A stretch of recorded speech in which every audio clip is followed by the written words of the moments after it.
Biotecnologia, parte 2, nono ano, página 296 a 305. Nós vamos dar continuidade à aula anterior. Clonagem. A clonagem é uma técnica de manipulação genética em que, a partir de uma célula somática, ou seja, não há fecundação entre as células germinativas, é gerado um novo indivíduo geneticamente igual ao doador original. Vamos voltar lá no 8º ano, quando nós falamos sobre reprodução. Quando duas células sexuais, no caso células germinativas, se unem, elas formam um novo indivíduo.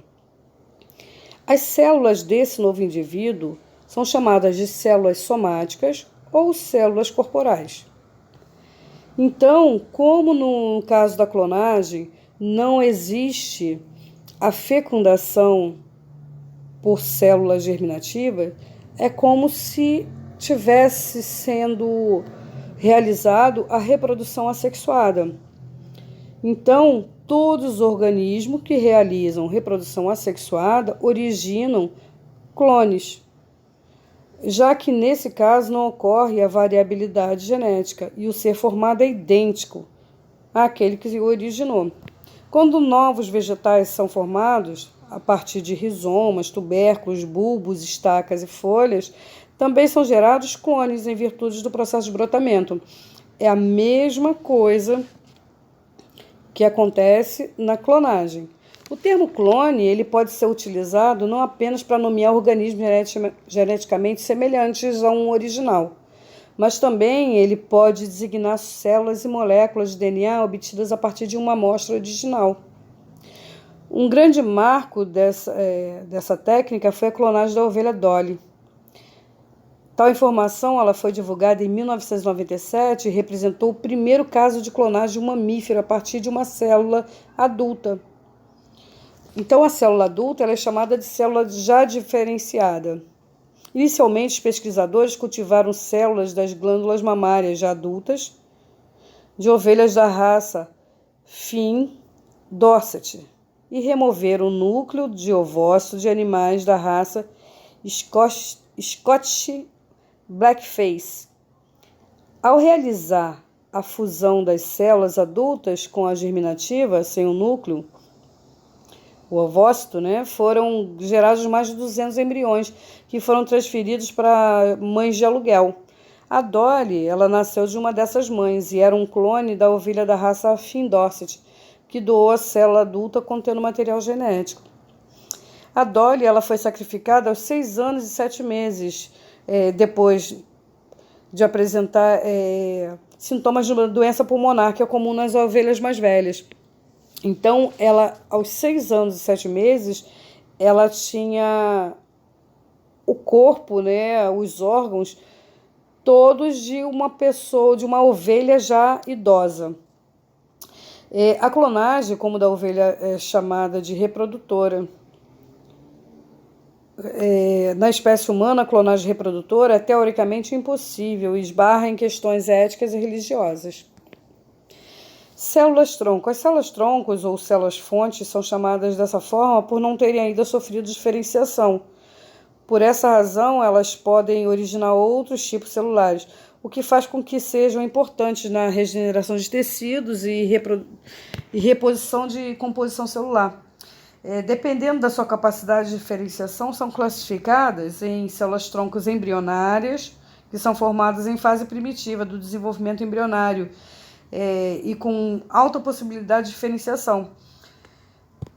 Quando apresentam a capacidade de gerar qualquer tipo de celular, são chamadas de totipotentes. Quando existe alguma restrição, são classificadas como pluripotentes.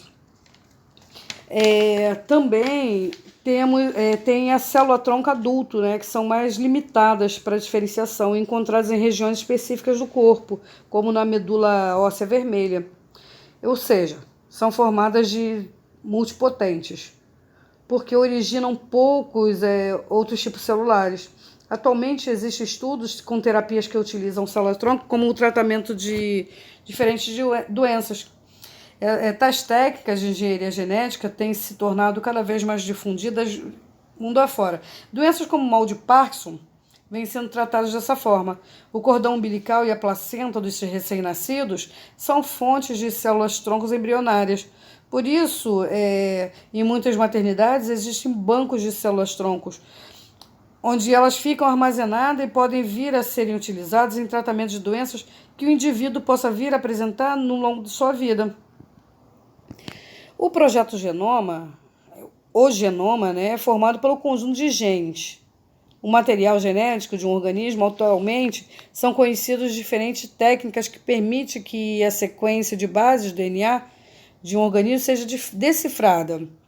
O projeto Genoma Humano, PGH, foi iniciado na década de 1990 e tem como objetivo de sequenciamento o entendimento de milhares de bases químicas que formam o DNA humano. Esse reconhecimento é importante para a compreensão de mecanismos que ocorrem no DNA e suas implicações, como doenças genéticas, inclusive para a aplicação de tecnologia que visem uma melhor qualidade de vida das populações. O projeto se desenvolveu a nível internacional com contribuição de diferentes pesquisadores e foi finalizado em 2003, tendo gerado um volume alto de informações que são base para pesquisas atuais. A biotecnologia ela pode ser utilizada em várias práticas do cotidiano da população. Na indústria, na produção de enzimas degradadoras de gordura, como organismos geneticamente modificados, ela auxilia na produção de detergente e sabão em pó. Na indústria têxtil, a possibilidade de utilização desse organismo na produção de substâncias que ajudem em melhor fixação das cores e preservação do tecido. Na saúde, o uso do organismo geneticamente modificado é primordial para a produção de medicamentos, tais como antibióticos, como foi o caso que o cientista Alexander Fleming, em 1928, descobriu acidentalmente a penicilina. Na alimentação, desde a antiguidade, como nós falamos, micro-organismos são utilizados na fabricação de alimentos e bebidas. Atualmente, técnicas utilizam bactérias, fungos e leveduras transgênicas, são incorporadas ao processo produtivo, seja atuando na fermentação ou na preservação de sabor ou aroma de bebidas. Na agricultura, a utilização de sementes modificadas, elas favorecem a produção de alimento, o desenvolvimento de plantas mais tolerantes contra pragas, doenças e alterações no clima. É possível maximizar o rendimento das culturas. Agora, as questões éticas da biotecnologia. Algumas questões éticas permeiam a utilização de técnicas de biotecnologia, mas já que o impacto do uso indiscriminado das técnicas pode vir a causar danos imensuráveis. Os organismos geneticamente modificados, por exemplo, impactam na biodiversidade a níveis locais e até mesmo globais. As plantas transgênicas podem virar um problema e não a solução para a produção de alimentos, devido a constantes alterações genéticas nelas imputadas. A ciência e a tecnologia devem e são importantes no desenvolvimento e aprimoramento da vivência humana, porém, devem ser desenvolvidas de maneiras a respeitar os marcos legais estabelecidos e os limites da bioética. Um outro exemplo é até que ponto ético a seleção de embriões produzido por reprodução assistida, escolher não ter um filho com determinada anomalia genética, ou até mesmo escolher a cor dos olhos da criança. Já são possibilidades reais, mas até quando são éticas? Há muito a se descobrir, mas também muito a se discutir. Estabelecer padrões e regras para a manipulação das formas de vida em suas diferentes escalas devem fazer parte do cotidiano científico.